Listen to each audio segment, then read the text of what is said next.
छालै फेर्दिन्छ के दिन अच्छा छालै फेर्दिन्छ छालै निकाल्न पाँचले दिला हुन्छ नयाँ छाला हो के पुरानो छालाले छोडिदिन्छ इन्फेक्सन हुन्छ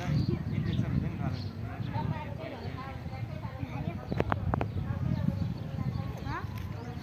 कतिवटा दुईजनामध्ये कसलाई फालिदिनु तीनजना मध्ये त्यस्तो हुन्छ त अनि एउटा चाहिँ अलिक सानो रहेछ है क्या हो त्यो एउटा केटा हो केटीहरू ठुलो हुन्छ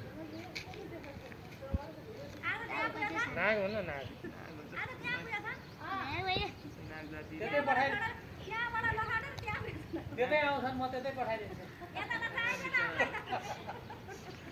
तल तिमीहरूको इनारदेखिबाट यता आएका यिनीहरू